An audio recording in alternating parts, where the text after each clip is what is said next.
saying that you're It's saying unmute, so we'll see. okay. All right. Hello, everybody, and welcome. For those of you who are just joining us, we're going to give people a minute or so to come hang out. We're going to go live at 7 o'clock p.m. Eastern Time. And what time is it for you, Desiree? It is going to be, it's 3:54 Pacific Standard Time. All right. So we're going to be going live at 4 o'clock Pacific Standard Yes. Time. So hang out with us for a second. Go get you some water and get you a notebook. I always have my paper ready to take notes. I already know Desiree is about to bring it. I cannot wait to introduce you officially. So we'll be going live in about 5 minutes. I'm excited. I can't Love believe going it's still live. sunshine over there. I'm so jealous. Oh yeah. Oh yeah. Well, the funny thing is it's actually been raining here in Vegas and the sun just kind of peeped out a little bit, but it's 53 and cloudy now here. I can't even be mad. I'm in Atlanta and it's been like in the 60s for the last 3 days. Hmm. And, we might be dying. The world might be dying, but also it's like so nice. I'm like, look, I'm going to just take what I can get for now. Yes. Yes. Hi everybody that's coming on. I'm so excited you're here. We both are. I'm just over here managing all the stuff on the back end until we get started, y'all. Mm-hmm.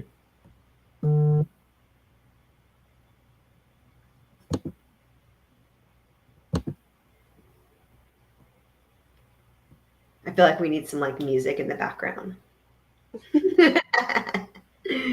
My brother came to visit me and he was just like so shocked by how comfortable I am with silence. He was like, "Can we get some radio or something?" I'm like, just relax. It's okay. Just sit in the silence for a little bit. All right, I see us. Yes, yes.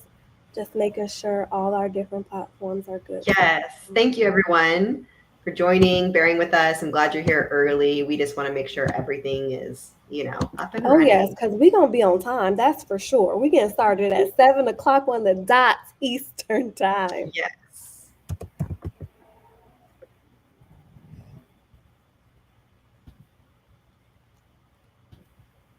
I'm going to see if I could like share the live on Facebook. I'm going to Yeah, see if I go can over find you. to yes. It's just at Is it Latasha Kennard, yeah. okay? There you are. You see it? Mm-hmm. Perfect. Let's see if I can. Hey mom. My mom is over there like, hey guys with the rose. Okay. I'm excited. I'm going to share it on my Facebook. So hopefully more people will join us on my Facebook. Yes.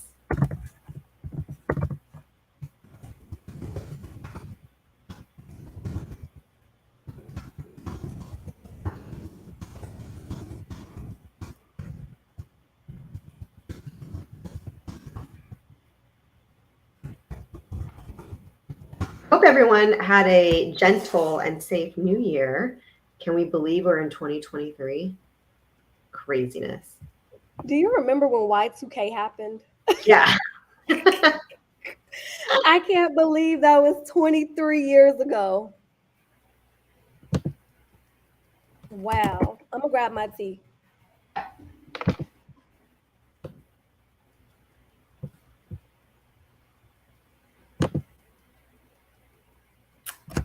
Happy you all are here.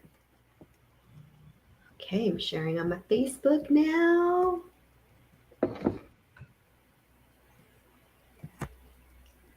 Okay, it's on my Facebook. That's exciting. Yay.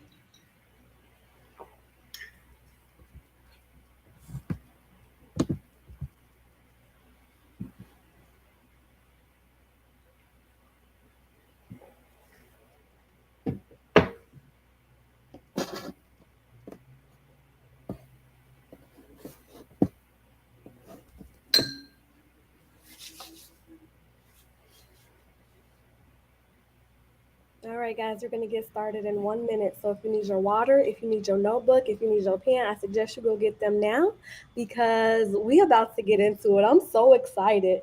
I wish I had had this conversation for me 10 years ago, to be honest with you.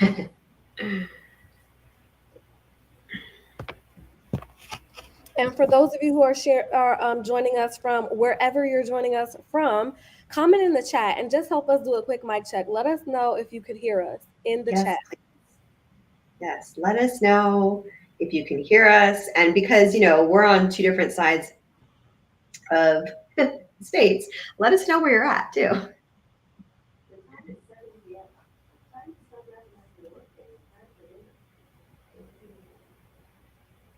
All right, you ready, Desiree? I'm ready. Yes. Awesome. So, hello, beautiful people. It is me, Tasha K with Goddess Day, and my new friend, Desiree Vargas. And we are so excited to be here with you guys today, sharing about how you can go from busy and balanced, from busy to balanced in the new year, in 2023. And, Desiree and I were talking yesterday, and one of the things that she said was that, you know what, Tasha, everybody is talking about New Year this and New Year that, and that's wonderful, but I want to be real. I want to have a real conversation about where people are and what they're dealing with. And I'm like, this girl, we right here because that's exactly what I wanted for us today. So, I know that a lot of people have been dealing with a lot of things. Um, and I know that we've gotten used to having this very busy life. You know what I mean? Like ripping and running, always tired, never having a chance to restore. You're just always going, going, going, as Right. if you're the Energizer Bunny. And I want to let you know, you are not the Energizer Bunny, no matter how much you might feel like you are. And when you put yourself through the position of always being busy, there's an impact to that, right? Right. Whether you feel it or not, whether you know it or not, there's an impact to your body. So we're going to be getting into that today. Desiree, why did you think that this was an important conversation for us to have tonight? I think it's not happening enough, honestly. And just to kind of piggyback on what you were saying is when we were talking, I just want to be another real person talking to another real person and helping real people because we are probably seeing tons of things about New Year's resolutions, even goal setting, which is fine, intention setting, and it could feel really overwhelming. And busy is an interesting word. This is maybe just something I do as because I'm a clinician, but how many times do we greet people, how are you? And what is the response? Oh, I'm fine. Or I'm busy, right? Fine or busy. Busy. How did that become acceptable? Because busy, first of all, is not an emotion. And super busy at that. It's never just busy, like, oh, I'm Right. super busy. Like, and how is that okay? Like, how are we okay with that? Like, we accept that answer and we don't have any cause for concern for that person because we respond the same way. Oh, me too, girl. I'm so busy. It's crazy. So I feel like it's, I don't want to be exaggerating, but I feel like this is and could be like a life and death kind of conversation because busyness can feel so super like this level, but really what's underneath all of that busyness? It's stress, it's anxiety, comparison, all these things. And so that to answer your question, it's important. And I think it does have to do with a little bit of life and death. And hopefully that doesn't sound so dramatic. I'm so glad you said that. And I'm personally very much here for the drama. I had shared it earlier today, and I was just like, stress always kills. Okay. Mhm. We go through life as like, oh, it's just a little bit of stress, or, for a lot of us, our body doesn't even tell us that we're stressed anymore. Because when Right. it does, it's like, you're not going to do anything about it. And so we're like, I'm not stressed. Like, your shoulders are killing you. You're having headaches, right? You can't sleep at night, you are self-medicating with wine and whatever herbs you can get your hands on, but you're like, I'm not Mhm. stressed out, I'm good. Fine. And I'm glad that you were being dramatic because it's like I really do think that we need a wake up call to really understand that the level of busy that we've been told we need to maintain is not healthy for us. It's not healthy for us. Yeah. and it is flooding our bodies with hormones and chemicals that are making us sick. Black women have one of the highest rates of dementia. And I think it can totally be linked to this idea of like this hustle culture, 100%. hustle mentality, 100%. go, go, go. Right, right. And one of the things I was thinking about when you were saying, how are when we're asking people, oh, how are you? And they say, oh, I'm busy. It's because we've gotten numb to it. We've gotten numb to our own lives. And we don't have those opportunities to really check in with ourselves and see, how do you actually want your life to be other than busy? Yes, all of that. All of that. Especially in this age of social media, we see and we compare so many things, and we think our life has to look or feel a certain way. And the pressure could be really real, because we got all these alarms, we got all these notifications. Um, we can literally just be going 24/7, and we're not built for that at all by any means. So this is, let's start changing our responses from that I'm busy. Sometimes I get a little smart with people, when they respond to me. I mean, if you're my friend and you know me, like, I'm Desiree, I'm not the therapist, not wearing that hat, but I'll say busy, like, okay, you mean productive, and because you could be I bet busy and they not can't productive. stand you. They're like, oh, here she go. Oh no, here she goes. My husband loves it. Stop psychoanalyzing me. Please. So I know we just jumped right in because I like to get the party started. However, for those of you who don't know, I am Tasha K with Gotta Stay, and welcome to Tasha Talks Money and More, where this is our very first live of the year and my very first live, if we're being honest, in like I don't know how long. And I want to welcome our guest, Desiree Vargas, who is a clinician, and I'm so excited to have her because I know how much people need these conversations, but you can't always find a therapist who is like, who understands you. And so I'm excited that we get to have these broader conversations. And Desiree, I want to just introduce you for a second, if I can. Yes, I want to please. let them know who I want to let the people know who you are.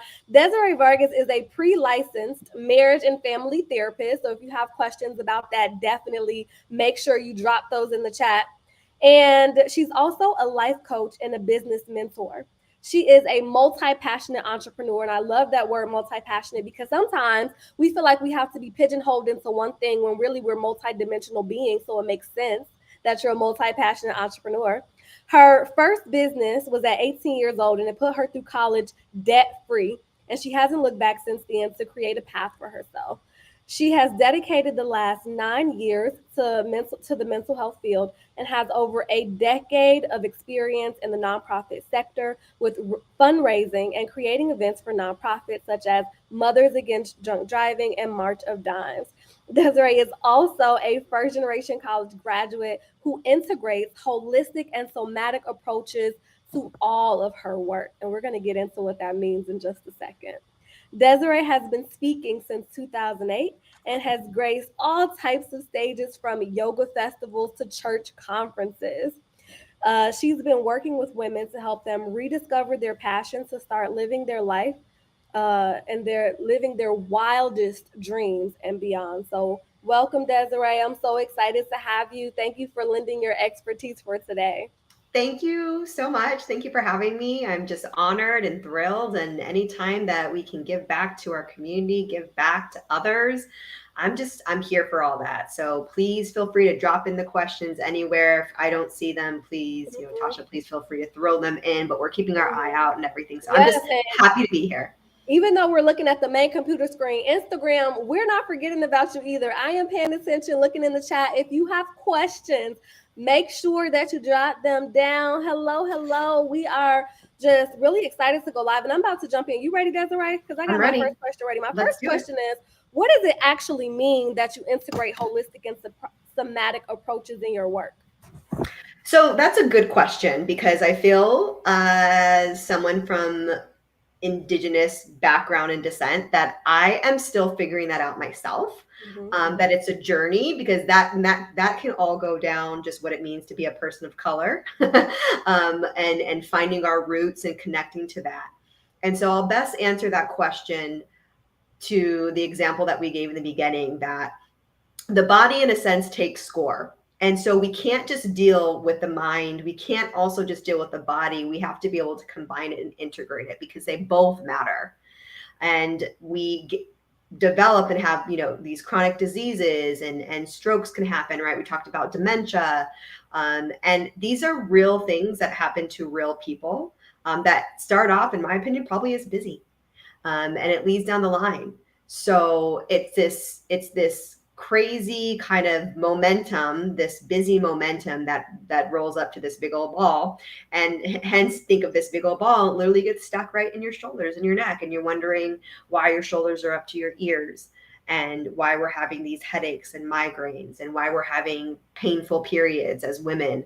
The list kind of goes on. So the best way for me to just describe taking these holistic and somatic approaches is paying attention to the pain, paying attention to what's happening in the body, and not just tracing it to what's taking place emotionally, but also, and I'm probably it's another fun rabbit hole, but how we can heal our inner child and how that kind of stems from generational trauma.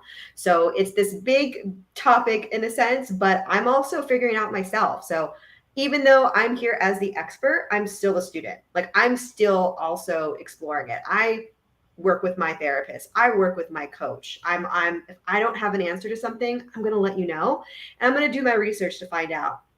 And I'm always very transparent with my own clients in that way. So it's still a journey that I'm exploring, and how to honor my ancestors as well, how to honor my culture, and make sure that I'm just doing it the justice and the honor. And sometimes for me, it's just the things that come naturally. I'll just do things, and then I'll go to school right for it, or I'll get a certificate, or I'll do a training. I'm like, oh, I already do that. Oh, I'm already integrating that. So, that's the best way I want to describe that, if that makes sense as we get started. I think it makes sense for a therapist or anybody who is like in that world. But I want to just bring it down a little bit to just say, like, the somatic is just like in the body, right? Am I okay? So when she says like she's integrating, a somatic approach, that just means that we're, even though we might be dealing with things that occur more mentally for us, like, it might seem like it's a mindset issue, or you might feel stressed out mentally, looking to see what is actually present in the body. Am I describing that well? Absolutely. Yes. Yes. It's just taking note of an inventory of what is happening in your body. I have a headache. My shoulders are tight. I'm having shortness of breath. I'm feeling really angry or irritated. And so it's identifying those things in the body. Hey, Kara. Hey, Isaiah. I see you guys with us. Thank you so much for joining us. And I can relate to wanting to bring a integrated and holistic approach to what you're doing, because even though I'm dealing with finances, I bring a very holistic approach as well. And that's why I started calling myself a holistic financial support expert, because what I realize is that everything in life, you have to look at the whole person. You have to look at everything. When I'm helping people with their finances, even though we're dealing with money, we're also dealing with, their past, right? We're also dealing with their childhood. We're also dealing with their day-to-day life, right? We have to start thinking about, we're thinking about their health and their wellness. If your life is out of control, your finances are going to be out of control. So none of these things are happening in a silo. And when you take a more holistic approach, right, and look at the whole person, I think the type of results that we begin to see really start to blow everything else out of the water. So I can really resonate with wanting to bring a more holistic approach to this as well. So the other question I have for you, I know that in your practice, you meet with a lot of women. What does busy typically look like for them? Good stuff. So busy will look like scheduling, lots of schedules, that usually they're not making things to, perhaps late, lots of times, never on time, over commitments, lack of boundaries, saying yes to too many things. And I'll just kind of pause there. Yeah. Why do you notice? So when you're, meeting with people, why do they overcommit? What is that about? Such a buzzword. We've talked about it a little bit me and you privately. But we sometimes don't want to upset other people. We are mindful of other people's emotions, which is fine. That's not a bad trait. And so we want other people to be happy and not upset with us. And so the easiest way to go about that is to say yes to things and people and commitments. And before we know it, we are super overwhelmed because we committed to obviously taking care of our family, making cooking dinner, but also taking the our daughter to Girl Scouts, right, and selling the cookies. But also, I told my husband I would pick up his dry cleaning, and all here we go, all these commitments, and so we're showing up and we're saying yes to literally every single thing. And so, essentially, boundaries, right? But we're going to go, I think, deeper into because I loved what you were talking about and had a different word to describe it. So yeah, I just think it is us really wanting everything to go as kosher as possible, like just mellow as possible. So we want to keep everyone as happy as possible. So I'm just gonna say yes, and that'll keep everyone happy. And I'm gonna try to juggle all these balls. The other thing that I think we don't talk about a lot when we're overcommitting is that we have a view of ourselves like, oh, I got this. And if we have to say we don't got this, it diminishes our view of ourselves. It's like Right. a little bit of ego in there too. It's like I'm the superwoman. People can't live without me. Everybody, the world revolves around Needs me. So me. I have to say yes to everything, or like certainly it's not going to work. If I don't Hmm. go get my husband's dry Right. cleaning, what will he wear? If I Right. don't take my daughter to Girl Scouts, what type of life will she have? Like Right. Yeah.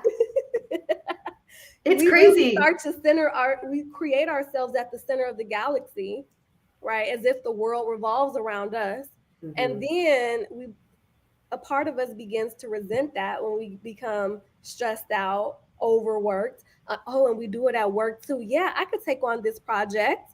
I Hmm. got this. I got that. And then when we did get passed over for the promotion, then what? We feel underappreciated, unappreciated, like our work doesn't matter. And it's like, you don't have to go out of your way to prove that you're worthy, to prove that you're important, to prove that you're needed. You are important. You are needed. You do matter.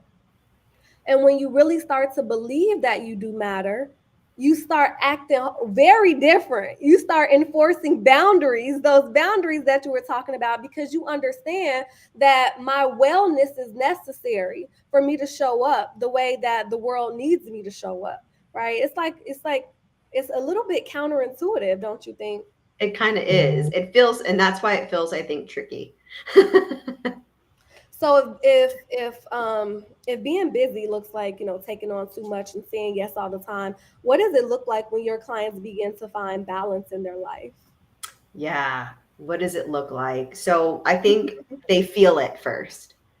They feel it going back to that somatic thing about the body, the connection. They feel lighter because the boundaries or the saying no to more things that they can say yes to themselves gives them more freedom. And with that freedom, it gives them this peace of mind, this clarity, almost this lightness. It's usually what I get a lot is I feel just so much lighter. I don't feel as heavy when they start to prioritize their health and their mental health and their self-care because it's not, maybe I'm jumping the gun a little bit here, but because it's not a luxury.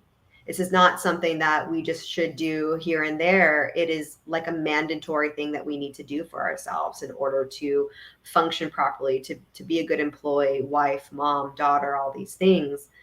We have to pour back into ourselves. It's making me think of like, we have like self-care as Mm, this whole industry of like, we should take care of ourselves. Like, duh. Like yeah. taking New concept. Like, well, hello. But we need a whole term to differentiate how important it is for us to do something that is so basic to our survival. And to me, that's just an indication of how far we've gotten from wellness. And it's because, we live in a capitalistic environment, and I love me some capitalism, but I think that we've gone so far towards hyper capitalism that everything that we do seems like it's just geared towards having a better life, having more money, being successful, better, better, better, more, more, more. You know, we want more money, we want a bigger house, we want a bigger car, we have bigger dreams. Yeah. And at what point do we stop and realize that we need our health and our wellness in order to be able to fully partake in the things that we're working towards anyway? Yeah. Yeah. Because at the end of the day, if we're continuing to say yes to all these things and we're exhausted. And so what happens at the end of the day is we're making poor food choices, right?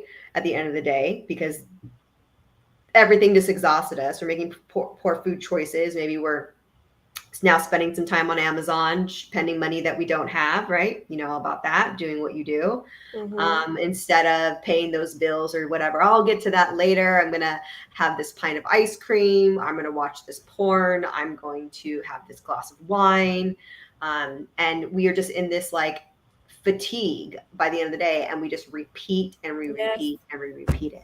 That's that numbness I'm talking about. And one of the people I like to like help disrupt this is Marie Kondo. You know Marie Kondo? Mm-hmm. Yes.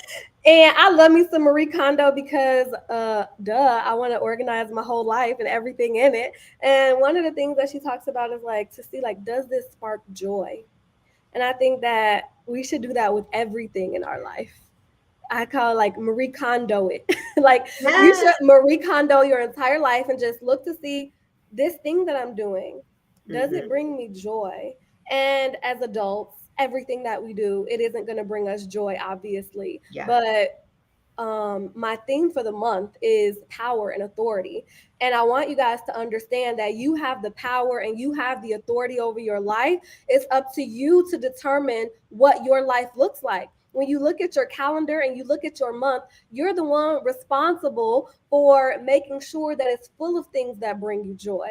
And so, you know, when you're looking at the things that you love and the things that you don't love so much, I really encourage you guys to like be intentional about filling your calendar with things that you love doing and not just things that you have on autopilot and repeat. You know, I remember when I was working in corporate America, I would wake up, go to work, come home, cook, watch some TV, go to sleep, and do it all again. Repeat. That's all that I would do. It was very depressing. Mm-hmm. And yeah, so I feel like we really get stuck in those cycles, but Yes. it's up to you to be the disruptor of your life. You are the author of this story. Who's going to write it? Right? Who's Right. going to be responsible for creating the life that you want if not you? Hey, Margot. Yes, power and authority. It's yours. It's nobody else's. It's not your boss's. You don't get to blame anybody else for what your life looks like. Right? You have to be accountable for that. You can't say, my boss made me do it. My husband made me do it. My wife made me do it. My kids Nope. made me do it.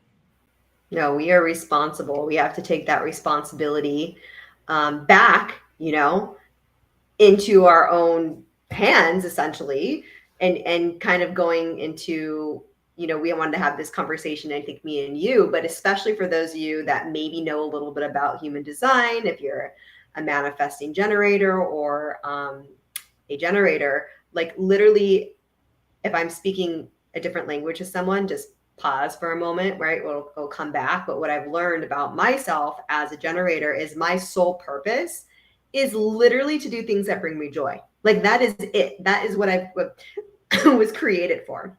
And so I love the idea. Take out the human design concept, if you like it, cool, bring it in. But how about like, can we just schedule joy? Like, can we literally put it into our iPhone or our Google Calendar and literally schedule joy? Here's my calendar. This is my paper calendar. I have my self-care days on here. I scheduled my hair appointments. I got my massage and like, yeah, I need to clap it up for myself because this is not something that I was doing last year. But I realized that like I have to, and it's not even just putting me first because sometimes it's like put you first. Like I'm always putting me first in my mind. But we have to recalibrate and understand that like you have to take care of your body, right? For putting me first, sometimes it means like I want to work all day, so that's what I'm gonna do. But also, I don't have any spare parts lying around, right? Like I don't have an extra heart. I don't have like I don't any have an of these. extra body just lying around. Like, Right, that this I is could just it. This is like, the oh temple. man, this one ran down. Let me go pick up that other one. Like, we haven't Mm-mm. gotten to that as a society, and I hope that we don't. So you kind of have to take care of the body that you do have.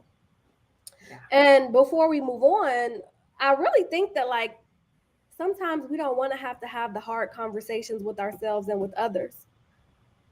We get used to doing the same thing day in, day out. I remember when I quit my job in corporate America because I didn't want to live that way anymore. Everybody thought I was crazy. We've been conditioned to be miserable and that being miserable is okay. That's why when you ask people how you're doing and they say, "Girl, I am so busy." Like, I get it. It's Mm-hmm. like, "Oh, okay, well, what are you doing about that?" That's where we went. "Oh, you're busy. So what are you doing about that?" Yeah. Okay. And that's not something to be proud of. Oh, and it's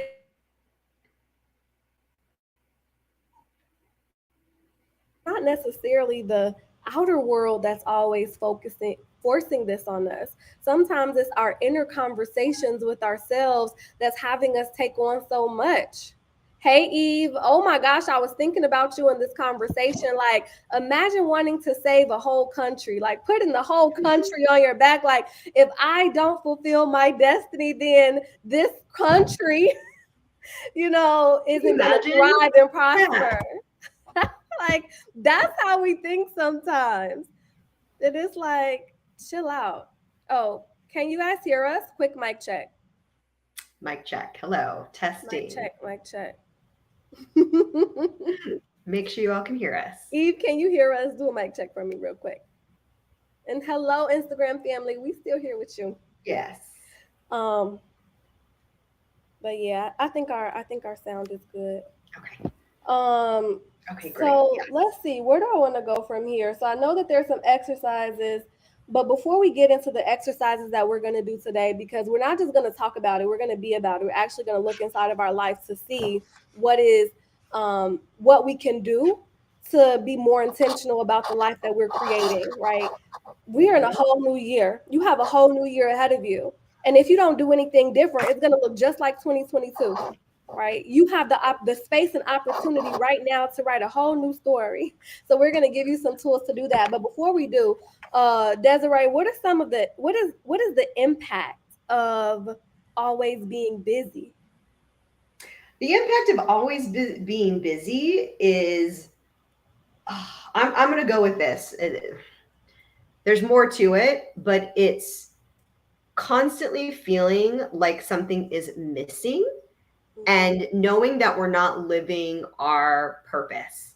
So it's this purposelessness because we're so stuck in being busy and doing the same thing. I find I talk to a lot of women. I'm thinking of clients. I'm thinking of people I talk to that don't end up clients as well, but they are searching for their why and their purpose and their mission, and that busyness just kind of clouds everything. Mhm.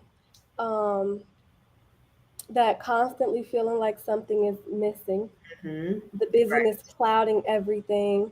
And then if we go to the somatic end, how many of you feel like, your shoulders are really tense or your lower back is always hurting you? Or how many of you have experienced like your body has been randomly twitching lately? Like you just Your get eye. these, yeah, you get these twitches and you're just like, okay, what is this about? Or how many of you start to feel anxious about how your life is going to turn out or what those next steps are going to be. Yeah. It again, it just like this overwhelming everything, fear of the future. What's going to happen? Is my kid's going to be able to go to college, or right? All these like crazy things going on. And because a lot of us are essentially too scared to live in our purpose, start that business idea, quit their corporate job, right? Or be a stay-at-home mom. I really want to do that. I'm afraid of quitting my job, and or whatever it is. We all have these dreams, and we're not making them a priority. They literally just continue to be dreams, and that's it.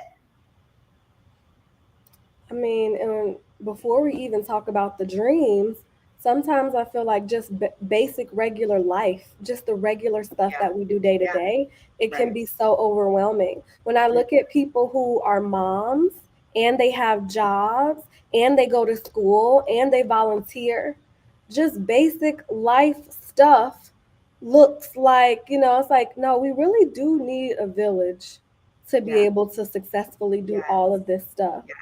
It's like if you're feeling underwater just because you have a kid, I understand. Hmm. You Hmm. know, go ahead. Go Oh ahead. no, and I just want to, throw this in because again, we are real women talking to real people. We're not here to sugarcoat anything at all. I'm not a parent, but I'm a caretaker of my in-laws that pretty much require 24/7 care. So I'm always going to be real about how much radical self-care I have to take on myself so that I can continue to caretake and to be a parent, to be a mother, a father. It's the concept. It's just the idea. Everyone maybe has heard the whole oxygen mask, but let's take it to a different comparison of it's just basically putting gas in your car. Does your car just run forever? No, you have to fill up the tank. And a lot of us are not filling up the tank. And a lot of us don't even know where a gas station is, right? Because we're so wrapped in that busyness. We're like, where is the gas station? Where do I even go to Oh get my this gas? gosh, that's such a good point. We don't even know what the gas station is for us. What is No, the thing that actually fills you up? What is the thing that actually brings you joy? What is the thing that recharges your battery so that you can go back to your family and be the best version of you that you could possibly be? We don't even know what it is no, because we haven't had the opportunity to breathe. We're always worried about, doing this and this and this for everybody else, doing this and this and this in terms of what our obligations and our priorities are, but we don't necessarily have the time to restore ourselves, to fill up our own cup. I'm so mhm, glad, like, I got that analogy. We don't even know where the gas station is. We don't even know where to go to get filled up. yeah, Monica, I see you. She said, I have all those issues. I never knew that those could be due to stress. And I think mhm, that we hear that for a lot of people, they don't even actually know that they're dealing with stress. mhm, Right. yeah.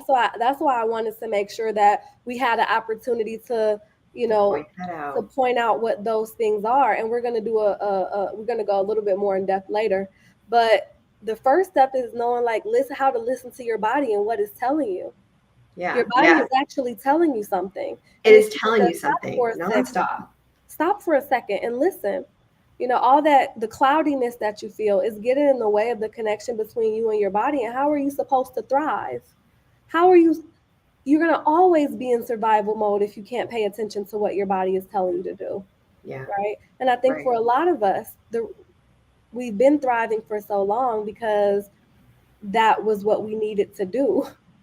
And now we're finally in a place where we can start thinking about what does it look like to thrive. And the first thing that I think it looks like is to go from being busy all the time to learning how to recalibrate to a space of balance so that you can be open to receiving everything that life has to offer you beyond just surviving every day, being in survival mode, being in that fight or flight or freeze response all the time. And just doing a little bit at a time. Sometimes when we get these ideas, we're like, yeah, especially right now in the new year, I'm going to do this, I'm going to do that, blah, blah, blah. Like, no, that's not realistic. Someone recently said, oh, I'm going to wake up early, I'm going to do this. And then I asked her the question, well, you don't really wake up early, do you? She's like, no, I never wake up early. I'm like, why would you set yourself up for failure? We get all these ideas to do everything all at once. So we have to make sure that we are being mindful that we're setting realistic and small, achievable, not even goals, but just like steps and intentions and starting slow. Like just start, maybe if you want to start working out.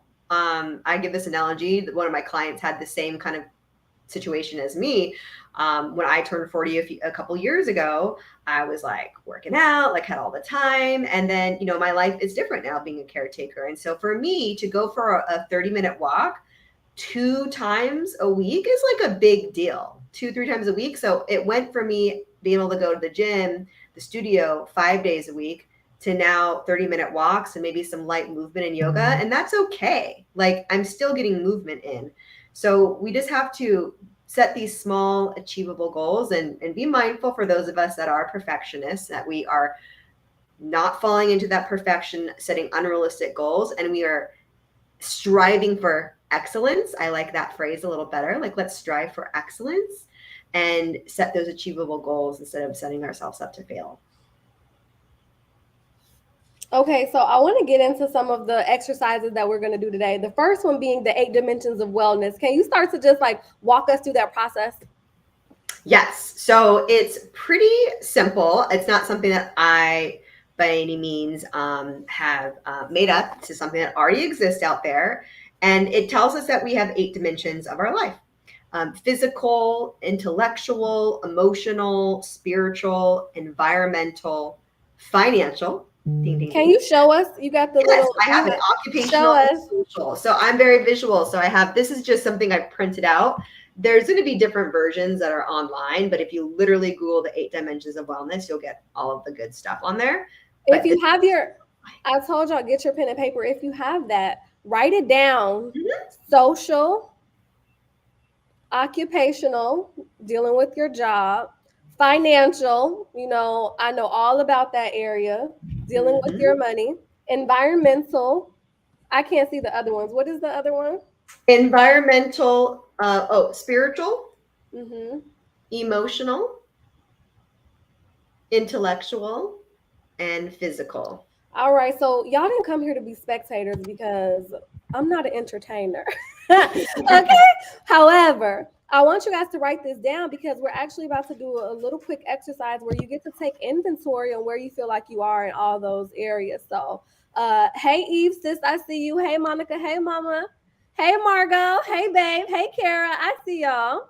Mm-hmm. And Yes, I want yes. y'all, as we are in the new year, hey Patricia, hey Darren, hey Camilla, hey Tanika, I see y'all. Y'all not invisible. No. And right now, while we're at the beginning of the new year, this is such a perfect opportunity for you to take inventory of Mm-hmm. where you are in these different categories. Yeah. All Yes, right. So we're yes. just going to call one out and I want you to write down a number. Explain it, Desiree. Yeah. So this is something that I do, by the way, with my one-on-one, all my clients, my one-on-one coaching clients, and even my group coaching clients. And like I mentioned, it wasn't developed by me. The 8 dimensions originally came from SAMHSA. And if I'm getting it correct, that stands for Substance Abuse and Mental Health Service Administration. So that's where it essentially come from. And it's basically meant to be a guide, like a step-by-step guide to wellness. And so this is the part that I kind of created just by utilizing the 8 dimensions that already exist. Is we'll start with one category at a time, one dimension. So let's just think of physical. And I want you to rate yourself on a scale of 0 to 10. 0 meaning you're not doing anything at all in that area. And 10, think of 10 like an Olympic athlete. Like you are committed, you're training, you're putting the time in and everything. So that's how I want you to think of a 10. And And if then you just feel, go ahead. Okay. Oh no, I was and going to say, if you feel comfortable sharing, share. Be some good accountability. If you don't, that is perfectly okay. yes, yes, But yes. give you it'll give you that accountability and just give you the opportunity to share where you are. Mm-hmm. And just to kind of help you out, I don't have to do it for every category. You can please, Tasha, like lead me in that because I know we're working on a semi time frame. But I like to give keywords to each dimension because if you just think of physical, sometimes people just be like, oh, okay, physical, I'm not doing well, I'm a 3. But physical is more than physical. And so let me give an example. Physical is appearance, it's stamina, it's dealing with any chronic diseases, addictions, your exercise, your overall health, your self-care, your ability to rest, nutrition, weight management, focusing, and your self-motivation. So think of all of those things and now go ahead and kind of write and kind of give yourself your number when you think of all of those things. And as you're doing that, I'll just share. I gave myself a 6, and I gave myself a 6 because I haven't been working out as much as I should, or as much as I would want to. And I think that some of my resolutions for this year, some of the things that I've been implementing, especially for the month of January, is going to help me get that closer to where I want it to be. So for January, I'm doing no alcohol, no hookah, and I'm also doing at least 4 glasses of water a day. Now the standard is supposed to be 8, but like I'm just not there yet. So we're getting Yeah. four glasses Small, in realistic every goals. I like single it. day, and work out for where I at least sweat every single day. So, and that's my 30-day challenge just to get the month started. So I'm starting at a 6 for physical right now, and then I'll see where I am at the end of the month. Love it. Okay, Love what's that. next? Okay, we're wanting to go to the next dimension now. Mm-hmm. Okay. The next one we're going to do is intellectual.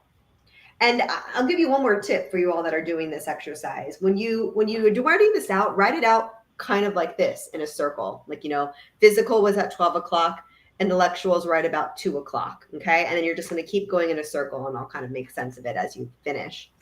So intellectual, here are your keywords. All right. Your keywords are accountability, reliability, knowledge, time management, problem solving, education and experience, personal growth, ability to set goals, good decision making, critical thinking, reflection, and risk taking. So go ahead and give yourself your number with all of those in mind. And hello, everybody. For those of you who are just joining us, we are looking at the 8 dimensions of wellness. Did I get that? Correct. Yeah. 8 The dimensions. 8 dimensions of ourselves in these different categories, and looking at where we want to be as the year progresses. Yeah, this is such a great self-assessment tool. You can check in with yourself, especially in the beginning of the year, the end of the month. You can do it every 90 days, every 6 months, just depends. This is something I've used on myself. I use with all of my one-on-one coaching clients. It's such a fabulous tool. Okay, so what's after intellectual? Emotional. Okay, give Emotional. us a couple keywords for emotional. Self-awareness, assertiveness, fear, anger, joy, happiness, resentment, doubts, stress and anger management, relaxation. All right, so just take a second, check in with yourself, and see where you would rate yourself on a scale from 0 to 10. And it doesn't have to be perfect, you know. Just do the best you can. And you always have what's most important is that you just check in with yourself, right? Do the best you can with the number, but just seeing where you are is more than enough. So what's after emotional? The next one is spiritual. And of course, it is what we think of. It could be religion and faith, but it's also culture, it's personal style, it is our core values, which we're going to talk about a little bit later, our beliefs, our visions, and just our balance, our alignment.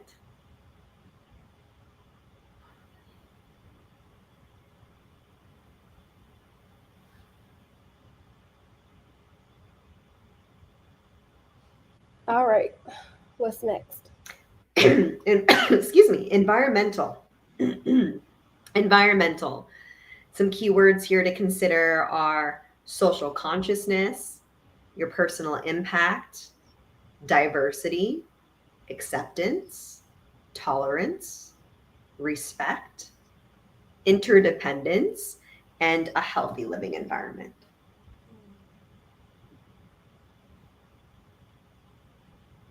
Okay, we have 3 more to go. We have financial is next. Awesome. Financial. So earning potential, money management, debt, savings, budget, long-term planning, equity, and investments.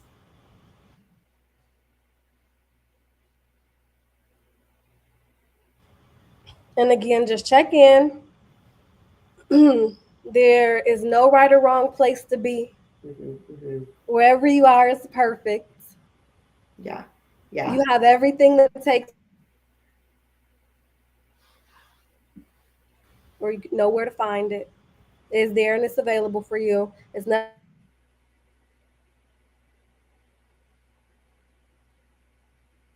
yourself. And remember, you see how it says on the screen, you are powerful beyond measure. You are not helpless. You are not hopeless. You are very powerful. This is such a great opportunity. Hmm. The reality of where you are now is the first. Right, right. It's important as you're going through this, as we almost finish up here, really being honest with yourself, not about where you used to be and not where you want to be, just right here, right now, because that will serve you better if you're not so honest. So just being honest up front is you don't have to share, it's just you to have, but it's going to help you so that you can check back in later. All right, we ready for the last two? Yeah. Okay, we got occupational next. So this is job skills, our career goals, if we're in a healthy work environment, our job performance, our career opportunities, job satisfaction as well.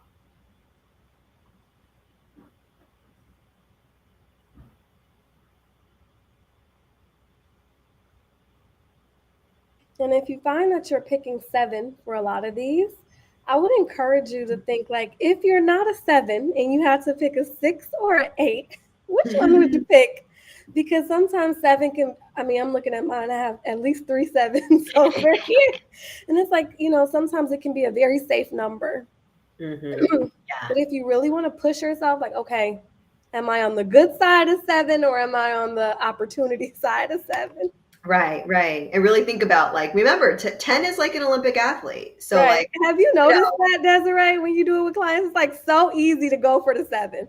yeah, because it just feels like, yeah, I'm right in the middle. I'm average. Not I'm too right good, not too bad, but like here. average good. Yeah. All right. Our last one is going to be social. So this is our community, our friends, our family, our network, our status, our hospitality. This is cultural competency as well as responsible communication. This is my worst one. I gave myself a five for this because I really sacrificed a lot of the social aspects of my life in service of like maybe financial or occupational. Mm. So this was really good for me to be honest, because sometimes I kind of just gloss over it. So it's good for me to be able to see where it is. Yeah. And as you all are looking at this now, and I mentioned, doing this circle, imagine like this is a wheel now, and you're connecting the dots. So if you got a seven, and then a nine, and then a four, and then imagine you got your wheel. And this is not to make you feel, bad or, worse about yourself, but your wheel is maybe a little wonky. So imagine that wheel is pulling like a cart, like a horse is pulling it. And if it's really jaggedy, then the road is going to be bumpy, right? If you got a lot of ups and downs. So think of, we want to, it's never going to be a perfect 10, like life isn't perfect, but we want to try to get as much balance as possible, right? From busy to balanced, this alignment so Mhm. that the road is a little smoother and we're able to Okay. ride a little better. Let's go. Hey, Mr. Taz. Hi, Jamar. Hi. Yeah. And I see you guys over here in the comments really taking the time to um, rate where you are right now. I see a lot of honest answers. I see that I'm not the only one that has social as my lowest opportunity to give. Mhm. Yeah. And another helpful tip for you all is, look at your numbers. You're probably tied, or a lot of you may be tied with your highs and your lows. So I would, maybe it's a journal or a Google Doc or whatever you're taking your notes in, like note your high and note your lows. And then just ask yourself the question, and you can go to each category, but I would definitely start with your highs and your lows. So if you rated yourself a 5 for your social, a good question to ask yourself is, how can I take my social from a 5 just to a 6? Like just to a 6, just 1 point. Like what would that look like? What would that feel like? It's nothing crazy. So those are good questions that you could ask yourself. Start, if you want it to be easier, start with your highs because they're your highs and you feel better about them, and then work into your lows and ask yourself how you could just raise it just 1 point. Okay, so this part is really exciting for me because now we have all of the different dimensions in front of us and we see where we are. And the inclination is usually to say, my lows are bad and my highs are good and blah, blah, blah. But I also want you to think about the fact that you cannot do everything all the time at the same time. So, what I want you to think about is the fact that you are going to have a different capacity for different things in different seasons. And I want you to be gentle with yourself and understand that not only is it okay, it is necessary. You are a human being. You are not a living, walking calendar that everything can fit into. You have 24 hours in a day, but you are not Oprah, okay? You do not have a whole staff working for you that, means that all of your time is for you. So it kind of goes back to what Desiree was saying earlier, that now that she's a caretaker, her workout routine doesn't look the same, right? In the summer, my workload is a lot lighter and I work out every day. At the end of the year, from October to December, my workload is a lot higher. I am not able to work out every day, 2 times a day like I was before. And if I try and then I fail, well, now I feel guilty. Now I feel like I haven't done enough. Now I feel like a failure. And now I want to hide from working out altogether. So instead of trying to do everything all the time, I want you to take a second and think about, what do you have the capacity for in this season? Okay. Right, What right. do you have the capacity for right now? Because even though I'm looking and I'm saying, social is on the low side and I do value socializing, well, now I have to think about, in what season do I have the capacity to socialize more, right? Even though it's something that I want to do, it might not make sense for my calendar right at this very moment. If my kids I don't have kids, I'm just speaking hypothetically. If you got 3 kids and they're in 3 different activities right now and you're, taking them to this, that, and the other thing, this might not be the season where you can socialize as much as you want to. But when when they're no longer in those activities, you can take a look at your calendar, like, this is the time that I want to prioritize being more social.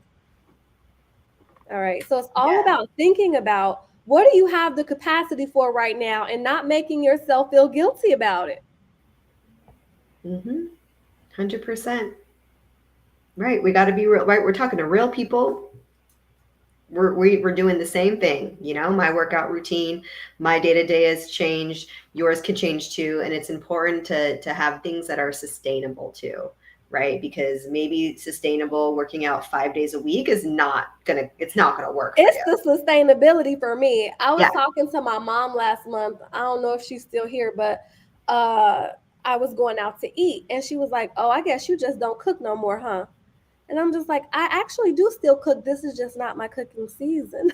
It's just not my cooking season. However, in the past 30 days, I probably cooked like so many times. Like, well, now I'm in my cooking season. I have more bandwidth to be Right. able to cook, right? But guess what? If you think it's your cooking season, but it's not, you're going to end up Uber Eatsing it. You're going to end up hmm Grubhubbing it because you haven't planned accordingly. But if Yeah. you know it's not your cooking season, you might meal prep a little bit differently. The things you buy from the grocery store might be different. I don't buy a lot of frozen foods a lot.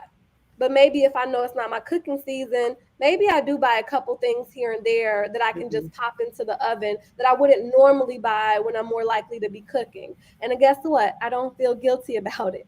No, no, I don't feel guilty about it because I have to be. no. It's important for me to live a balanced life and to be able to do as much as I can. Yeah, yeah, and that's just it. It's just that planning accordingly.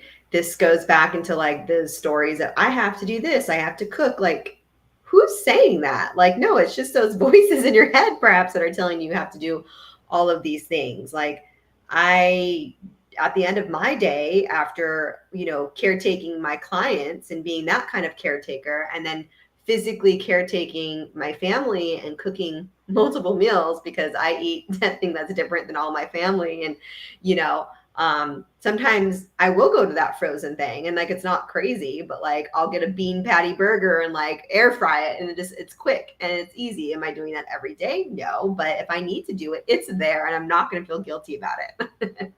So that's one of the things I just wanted to call out. As you look at the 8 dimensions of wellness, you get to say what you have the capacity for in specific seasons of your life, and not only is it okay, it's necessary. You cannot do everything all the time, but in the summertime you might go hard on social, right? You might make sure, like, I got to make sure I want to see a friend every month. In the winter you might hibernate and get really hunker down on your work and maybe on your workouts, whatever that looks like for you. Plan it accordingly. The Yeah. other thing that we wanted to talk about in order to make your life work is, what does it look like for you to have boundaries and blueprints? And Desiree, I would love for you to share, what does it look like for your clients to set and have boundaries that, help them be more productive and balanced in their life? Yeah. So it looks, obviously it looks different for everyone. It's not a one size fit all. But I notice some people have a lot of toxic family members. And so that is a hard place to start, but drawing some lines on perhaps the amount of time they're communicating with them or seeing them. Um, it's not an easy space to start, but starting with maybe some family members who are giving some extra pressure, um, that is a good place that they like to start. And it's hard. I know it doesn't just come easy by any means, but once they start to implement these boundaries, because those are really heavy, that energy, of perhaps certain family members and maybe even close friends or acquaintances, can be draining a lot of times, and a lot of people don't quite understand why they're drained and why they're fatigued. We go on through our day thinking, right, we're exhausted, and then it's like, well, let's pay attention to the things that are draining us. I don't really know. And most likely it's people, places, and things. And we do sometimes have to look to the people that are closest to us. And even the family members that are not toxic, the healthy family members, it's still important to have these blueprints and boundaries with them so that they don't continue to exhaust the energy because you spent a day at work and now you're spending time with your kids and family.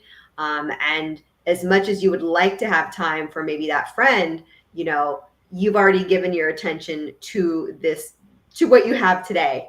And it's okay to let them know, you know what? I don't have time to talk, or I don't have time to meet today, but tomorrow I'm all about you, right? We're kind of creating that space. So I went on in a little bit of tangent on that one. So you can follow up with some extra questions on that if you like. It made me think about the fact that, you your life doesn't become better because you want it to be better. Your life Correct. isn't going to become more balanced just because you want it to become more balanced. Correct. You are going to have to actually develop different types of skills that will give you a more balanced and productive life. And one of those skills is being able to have hard conversations with people, or what may occur as a hard conversation with people. If Hmm. you can have a conversation with people in your life to have your life work the way that you want it to, you are going to be so much happier. And this is why I like to reference, boundaries and blueprints. Sometimes you just got to have a hard boundary with somebody. Like, if you Yeah. don't want somebody touching you, or if you don't want somebody doing something that they're doing in your life and you don't like it, it is absolutely your right to say, I don't want you to do that, period. And then there are also sometimes where you want to help people better engage with you. This is my bread and butter. I love helping people understand how to engage with me so that it's a better experience for both of us. So I might tell people, like, this is the type of friend that I am. Like, I am not the type of friend that is going to be planning events all the time. Right. I'm not big on planning events. So if I don't invite you over, if I don't plan an event, it doesn't mean that I don't love you. I am the type of friend where if you need me, if you call me, I am there. Right. Mhm. That is a blueprint on how to be with me. Like, I might be busy and my focus might be somewhere else most of the time, but whenever you call, I'm going to make sure that I clear up that space and I'm available for you. And now you get to decide that, now that you understand how to engage with me, does that work for you? Right? Does that work for you or not? And nobody has to be the wrong or the bad guy. Another way that I help people engage with me is, listen, don't call me early in the morning. Do not. That's a hard stop for me. I sleep in late. I don't take meetings before noon. And it doesn't matter if you're my friend, if you're my family, or if you're a coworker. This is something that I need people to understand about me in order for me to thrive and be happy. I am not waking up early. So don't call me and don't try to set a meeting, right? I think you just went out, I Desiree. did. I did. My battery Okay. died, actually. Oh, I think that, mic check real quick. Let me know if you guys can still hear us. Okay. Yeah. I can't hear you. You can or cannot? You can? Um, so I think figuring out what are those things for you. What are the ways that you can, what are the things that you can share with people about how you operate that can help them engage with you more productively? If you don't run errands on Friday, but your mom is known to call you and say, hey, I need you to do this. Well, guess what? You can let her know Fridays is actually my rest day. I don't run Yeah. errands on Friday. So you might Yep. have to call somebody else to do it, or we might have to use Instacart because I don't run errands on Friday. So whatever it is, oh, that's why.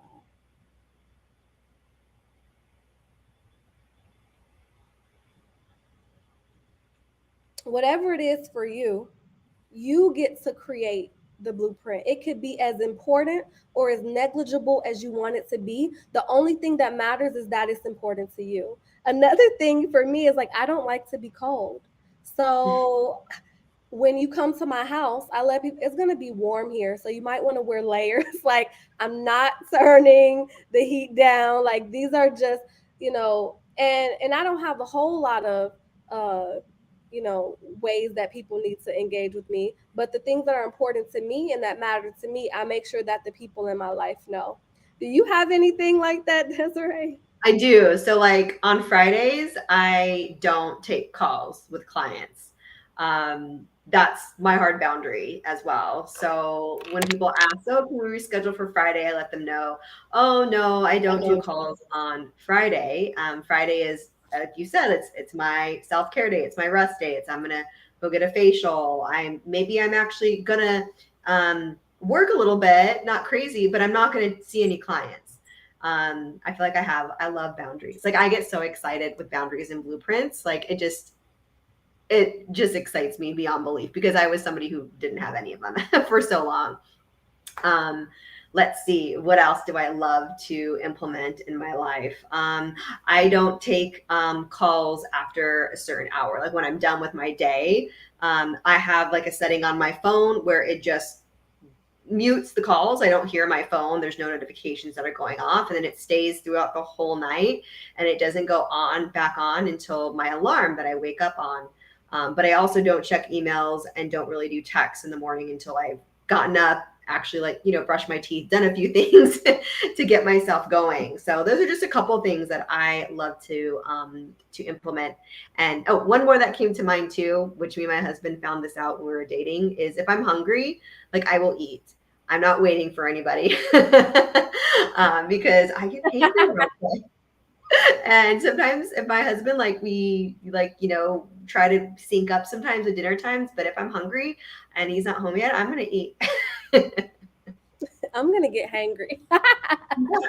So that's what's like, listen, I'm going to get hangry, but I still love you. And this is just one of those Yeah, things. forgive me for what I said when I was hungry. I don't want to belabor this, but like, uh-oh. I don't want to belabor this, but I love this topic because I know that sometimes it can be hard to set boundaries. And I don't really like boundaries that much, but sometimes when I need to set a hard boundary, like if somebody is really overstepping and I need them to know, like, listen, this is what it is and this is what I need you to honor and respect, then I might set in place a hard boundary. But most of the time, what I prefer is to have a blueprint where it is a conversation, because I think a blueprint creates a bridge from one person to another. It's like, this is our opportunity to create that bridge in our relationship. And sometimes it's hard for people to create boundaries with their parents or boundaries with their kids. But you can create a blueprint with your parent. Like, listen, like this is how I operate. And I really don't like waking up early. So, like, can you make sure that you don't call me during this time? And then they might say, well, what if this happens or what if that happens? And then you might say, all right, well, if it's an emergency and, something happens like this, then it's okay to call. If it's not, then it's not. And you might set a boundary or a blueprint with your child, with your children, with your spouse, with your partner, to help them understand. Like, I don't know what that blueprint might look like for your kids, but I think it's important because you have to have the space to thrive mentally as well. So I want to go real quick into the core values conversation. So we did the 8 dimensions of wellness. How do we leverage that, if at all, to create our core values that could be like the North Star as we're figuring out how we want to create our life this year? Yeah. So are we going to go into the whole exercise? Or you just kind of want me to speak to it a little bit? To the exercise. We here now. We have another 25 minutes. So let's get into it. Yes, definitely. So the thing about values is there's no bad value that is out there. Like they're all good, right? Like honesty and loyalty and friends and family, like they're all great. And the thing about values that can get kind of confusing is that we can have so many, but we don't understand what our core values are. Values, they can come from our family, the people who raised us, our coworkers, our partners, and values could be situational, they can be subjective. But again, your core values, they really don't change. So this is going to be just such a powerful exercise to really narrow down what your core values are. And I like this quote too, that is actually from Roy Disney. I like values because, well, this is not the quote, but I'm just going to share. I also like values because they help you with decision making. And the quote is, it's not hard to make decisions, but once you know what your values are, they become easy. And so this is something to me that is not many people talk about, because when we explore our core values, this also brings us closer to our why. This leads us into our purpose. This is what takes us out of that stagnant energy of being busy, because we actually have a connection to our why. And we can look back and we can utilize the 8 dimensions and the core values and kind of set like a little bounce back between the two of where am I at in my 8 dimensions, and am I living in my core values? And like you were saying earlier, there's seasons and our 8 dimensions are always going to change. But I think a good kind of framework to look in is, okay, but am I acting in my core values? Because that's what's most important. It's okay if these other areas are kind of different because I'm in this different season. So that's kind of what I'll share as we get into the exercise. And I'm just going to take a few moments. I'm going to call out a good amount of values. I'm going to go pretty quickly. I'm going to repeat them. And you are only going to write down the ones that are extremely important to you. So if they're not important, don't bother writing them down. If they're important, still don't bother writing them down. Only write them down if you feel they're extremely important for you.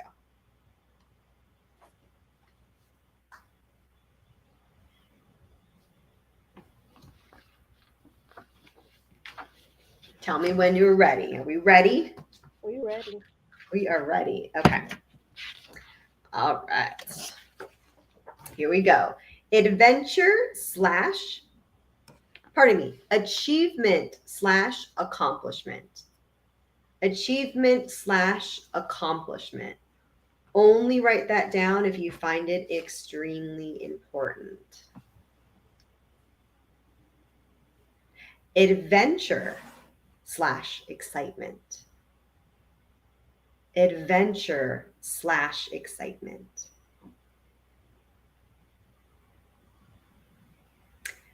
Aesthetics / beauty. Aesthetics / beauty.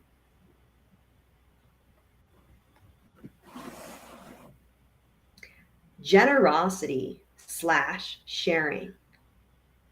Generosity / sharing. Independence. Independence.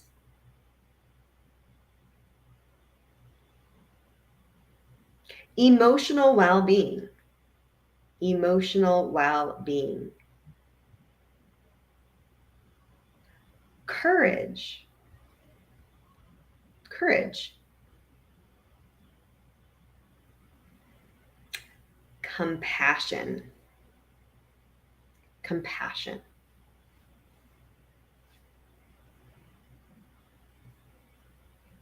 Creativity / creative expression. Creativity / creative expression.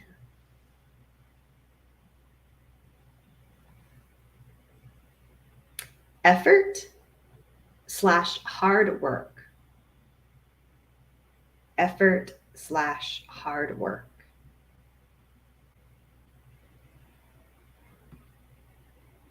Emotional security / confidence.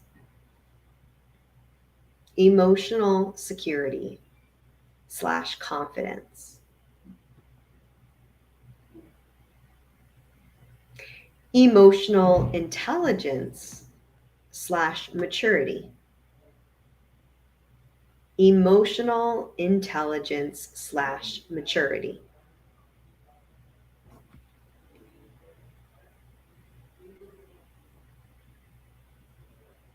Determination / persistence.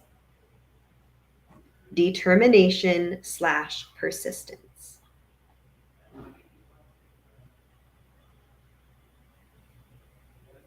Family life / relationships. Family life / relationships.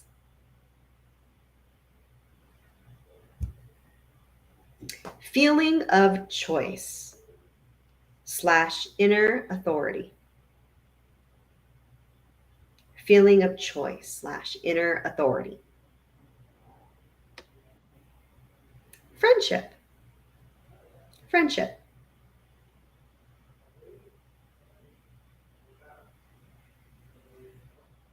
Health. Health.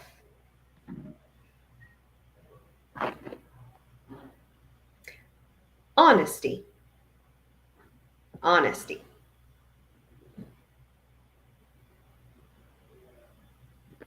Humility / modesty. Humility / modesty.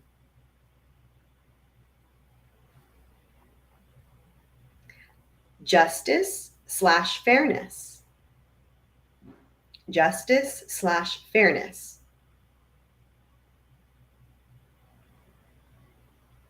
Kindness. Kindness.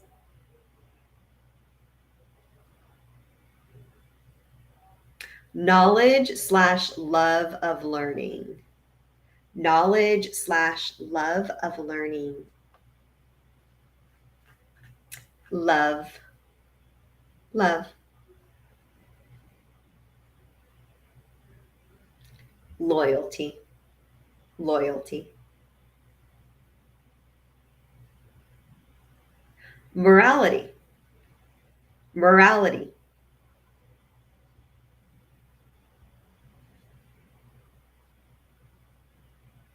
Open heart. Open heart.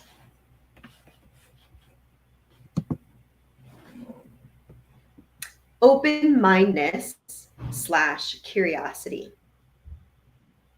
Open-mindedness / curiosity. Patience. Patience. Pleasure. Pleasure. Power. Power. Recognition / praise. Recognition / praise. Security / safety. Security / safety. Self-discipline. Self-discipline. Skill. Skill. Spirituality / religion. Spirituality / religion. Trust / trustworthiness. Trust / trustworthiness. And this next one is the only one that I will say anything about, and it is wealth, but don't just think of it as money, as monetary. Wealth. And our final value is wisdom. Wisdom.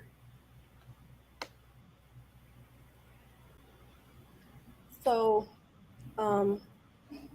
at this point, you probably have some words written down on your paper. Mm-hmm.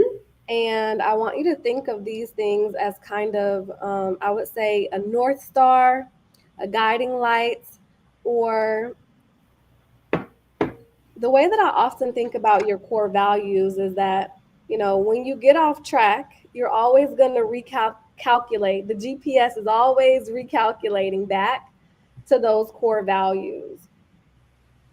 And I want you to think about, looking at the things that you wrote down. Pay attention to the things that are just familiar or the things that might just fall inside of your comfort zone versus the things that really call to you individually and pull you where you feel like this is something that really resonates with me. This is core to who I am. These are the things that have me feel happy and fulfilled. And the reason I say that is because we don't always have this opportunity to check in with ourselves. Our day-to-day lives is just us being inundated with messages about what should be important to us. But this is not about what should be important to you. This is not about what has been familiar to you in the past. This is about what really resonates with who you are at a very fundamental level. About what really resonates with your spirit and your soul and what sparks joy for you. Yeah. Yeah. It's great that if you feel like you aligned with a lot of your parents' morals, but be mindful of that. Like, these aren't your mama's values, these aren't your daddy's values. Like, these are yours. You might have a few in there that influenced, but like Tasha was saying, like, really, like, what calls out at you. And I want to help you find out, because most likely you probably have your list. You probably have like maybe up to 20 values on there. And that's good to know, but I want you to know what your core values are, because those are not your core values, by the way. And the simple trick here is we just want to give you maybe two minutes max. And I want you to look at your list, and I want you to circle your top 5. And then when you circle your top 5, turn to like a fresh page and then write down what your 5 are. And we would love to hear from anybody if you want to put in the comments or anything what yours are. There's no particular order or anything of that sort, but give you like 2 minutes just to do that, because we want to keep you mindful. Because I have sometimes like, well, I gave myself 6. No. I want you just to do 5. Okay. I like that. You got to make a decision. You got to be Mhm. decisive.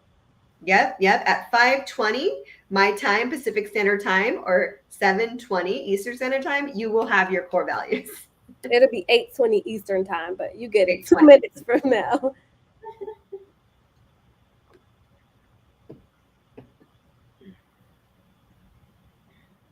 And what I found as I was listening was there were a couple that just like when I heard it right away, I know that that's a value. And you might think about like, so for me, adventure is one that just showed up right away. I Mhm. use the word adventure a lot. I talk about taking adventures. Anybody who knows me knows that I'm adventurous. And it's like very obvious. Like, this is a core value.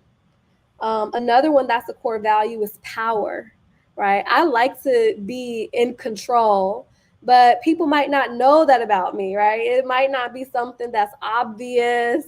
Um, and it might be one that people are scared to say, right? You might have a value that you don't even want to confront honestly.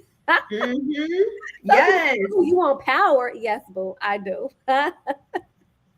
Yeah, I'm so glad you brought that up because that Yeah. happened with one of my clients. She was like stunned at one of her core values and she's like, I can't, like, this almost feels like dirty of me to have this core value. And she just within like weeks, she was like, oh my gosh, like this has been powerful to know what mine are. Okay, we're getting some in. So my brother says that everybody knows that I got Everybody power. knows that, Tasha. Okay, good. Because I like being true to who I am. So as long as we're all clear. Yes. All right. Robert Duncan says top five: determination and persistence, Mhm. honesty, curiosity, trust, and wisdom. There's Love one it. that I'm surprised that I don't see on there. Okay, Carol, we get it. Everybody knows. I didn't know that everybody knew. I thought it was like my little secret that I want to That like was his take secret. over the world.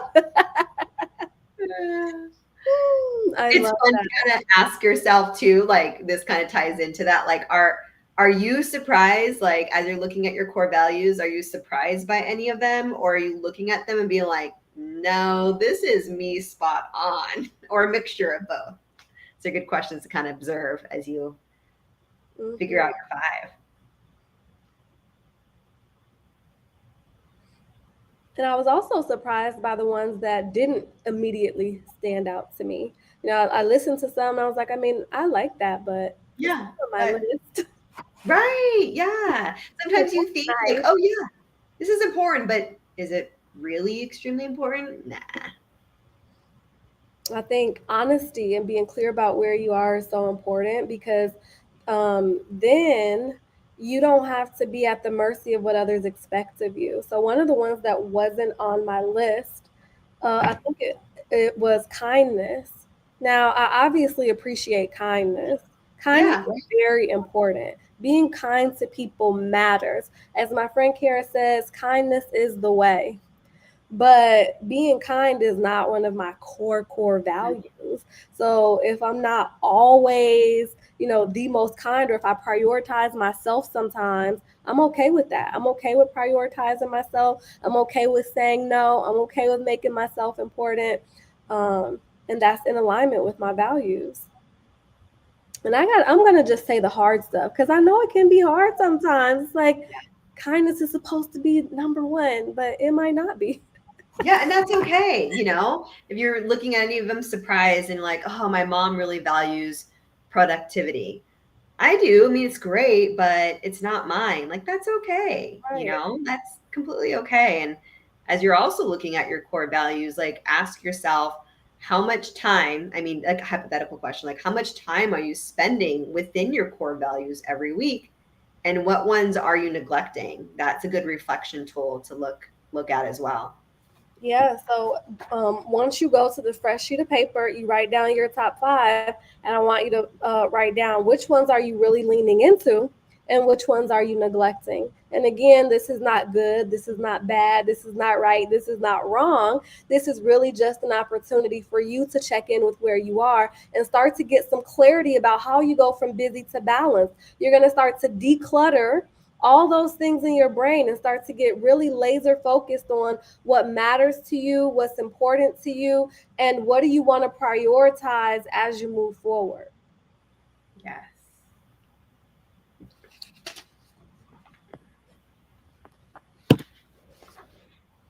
Anything else you want to say about that, as I before I begin to summarize?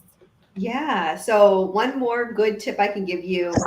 Sometimes, for those of you that have heard of affirmations, um, pardon my language, but sometimes I feel like affirmations are BS unless you have some meat and potatoes behind them.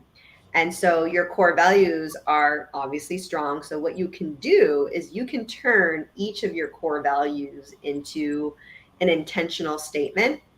And I like to literally just have the sentence start with I intend, whatever it is that you intend with that core value. So if it's family life and relationships is one of your core values, it could sound something like I intend to make family life and relationships a priority by physically connecting on a monthly, whatever it is, right?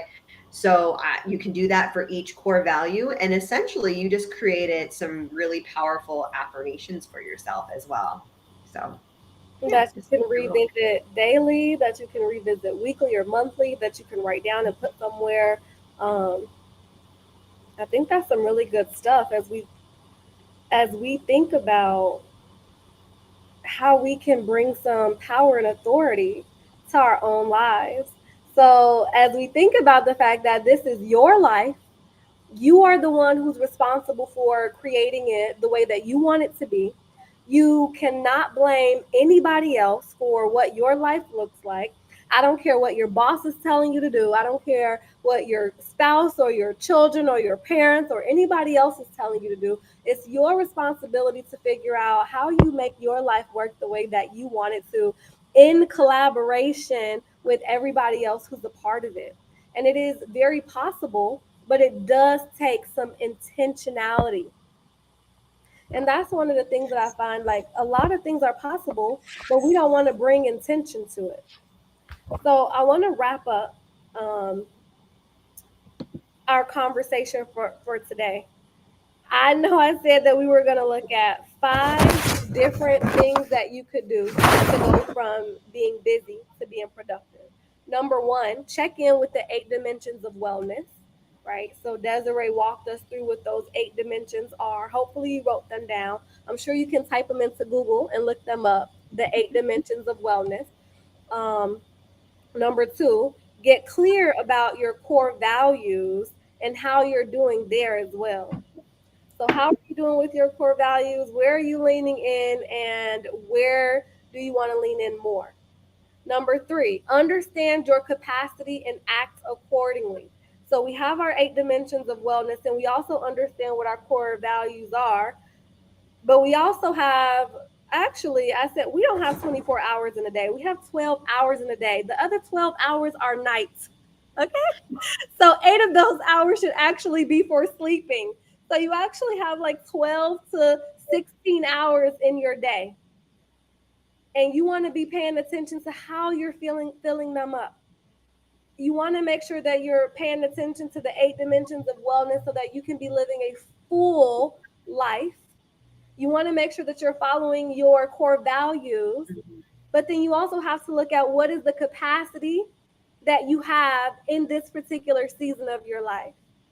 And when you do it that way, you might not be able to have everything all at once, but you can absolutely have everything. And I think that that's really exciting. Number four, have boundaries and blueprints and know when to use which one. If there is a hard stop for you, set a boundary and be done.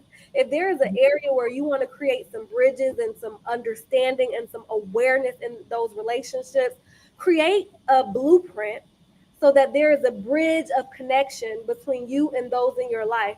And those two things together are going to work to help make your life so much more smooth, clear, and optimal. Number five, and this is my favorite one, reserve the right to reset and restore. All right. Nobody is in charge of your life but you. You have to say, all right, I got to take a beat. All right, this isn't working. I need to set something else. Okay, I am stressed out. What are we going to do? Okay, I'm always busy. What am I doing about this? I want y'all to know that just because you're not busy and just because I'm telling you to be balanced, that does not mean that it's less than, right? We think that like when you're hustling, then and you're in go go go mode, that's good and that's productive. But when you turn to being balanced, I, I actually think like when we're in hustle mode, it's such a form of unworthiness. Like we're not believing in our own worthiness, and we feel like we have to work double time and overtime just to be worthy of what we already deserve. But when you understand that you deserve everything that is for you and nothing can stop what's for you, and you operate in the space of, who you are, I think that's going to be so much more beneficial than anything else. Um, so, Desiree, I'm going to turn it over to you. That was my quick little summary.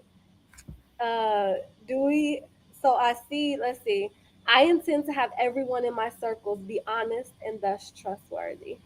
I definitely chose to write out my intentions. The idea behind certain affirmations is crowdsourcing. PS is focus, focus. Yes. Um, I see some people that I've given up on in terms of honesty and trust. Hmm.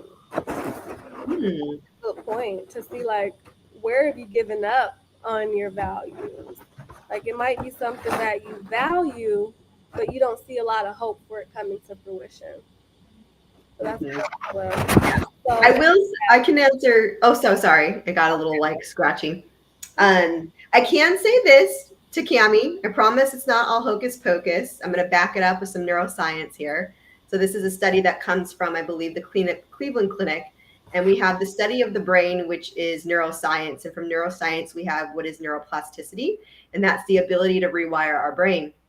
And so we have like millions and trillions of all these neurons firing in our brain.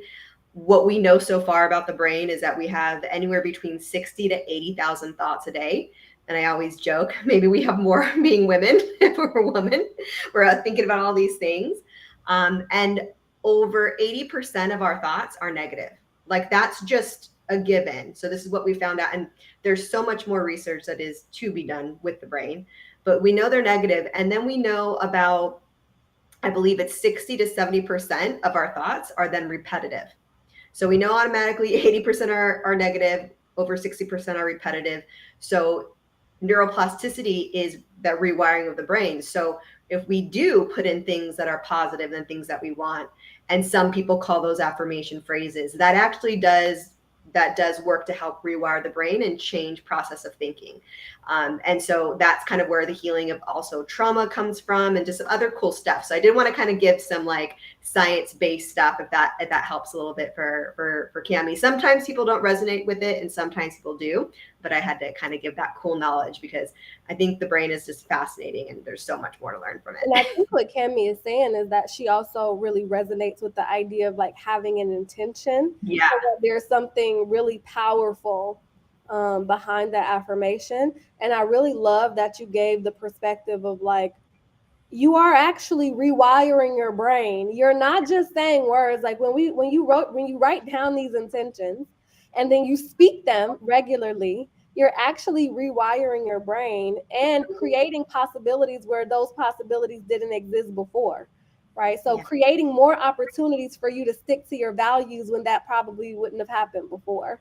So I'm Mm-hmm. excited for I know that this is just alive, right? Just alive. I know that we're in community right now, but I want you guys to take away from this conversation thinking about or going away from this conversation thinking about how you're going to create your life going forward. How are you going to create your year going forward? For my clients who are on here, we're going to have a follow-up session to this where we're going to be taking these things and thinking and using our core values. Desiree, we're going to be using our core values to really start to map out our life using our planner, right? So, I think when something is important to you, it should show up on your schedule, it should show up in your calendar. These are the ways that we create structures for what happens in our life. So this is not just the opportunity to come and listen. This is not just the opportunity to be a spectator. This is an opportunity for you to create the space where you can have the type of life that you want, because you're the only one that can give it to you. So I'm excited. And with that, I'm going to pass it over to you for final words. No, just thank you for having me. I really appreciate you just inviting me on. I don't take it for granted. So thank you for allowing me to share just some of my knowledge and some of my thoughts and leading the conversation, and everyone that's been here and partaking. And you took time out of your day as well to be here. So I'm so glad you did. And I'm grateful for that. And I promise you, like, these are things, like I mentioned, that I do with my one-on-one clients that have seen so much value in it. And these are just tools that are forever, that you can use forever. It's not like a one and done. You can always come back to the 8 dimensions of wellness, and your core values, they're not changing. Like, those are your core values. Allow them to help you make decisions. Allow yourself to use the 8 dimensions to check in with yourself. You have the better definition of what is busyness, and how, sometimes we weren't even realizing that we were stuck in this busy mindset. So I think we took you to a lot of places, today, tonight, and I'm just really proud of you for showing up this whole time and starting this process, especially, in this new year. So that's what I would like to say. I love it. Desiree, can you let them know where they can find you and connect with you? Yes, I'd love to have you connect with me. If you're on Instagram, you can find me at Mind Body Soul Des, DEZ, Mind Body Soul Des. So if you're typing in on the browser, it's www.instagram.com/Mind Body Soul Des. And if you're on Facebook, my name is Desiree, last name Vargas. You can see it there. You can search me there, add me on there. Love to have you connect, and love to, yeah, just stay in touch. Awesome, awesome, awesome. So we are going to be doing these lives every other week. So but actually the next one is going to happen next week. We're a little bit off schedule. We're going to be doing one on January 10th, and it's all about how health is literally connected to your wealth. So I'm really excited about it. For the entire quarter, we're looking at self wealth and mental health, self wealth and mental health, because they are all connected. So I'm hoping to have Desiree back at the end of March, where we're going to be doing a roundtable with everybody so that we can bring all of these topics full circle, because I'm really committed to transformation. I'm not committed to just a conversation. I'm not just committed to that we had a conversation this one time, but I'm really wanting you guys to experience transformation in your life, because I know that you can have everything that you want. We just have to be thinking about, intentional about how we're creating it. And no, that doesn't mean that your life is going to be perfect. No, that doesn't mean that you're going to get to this perfect state of like namaste. This doesn't mean that you're going to be zen all the time, but it does mean that you're going to be able to live a fully self-expressed life in a way that makes you happy. And that is so much what I want for you guys. So make sure that you continue to hang out with us so that, you can join us live throughout the rest of the quarter. Thank you so much, Desiree. I really, really appreciate you for being here, for sharing your expertise, for being so real and authentic with us, and for being fun to talk to. Like, I genuinely enjoy talking with you. And I look forward to having you back at the end of the quarter. Thank you. Thank you, everyone. It was great being here. Appreciate it. Have a wonderful night, everybody. Bye. Bye, Cammie. Bye, Mom. Bye, Kara.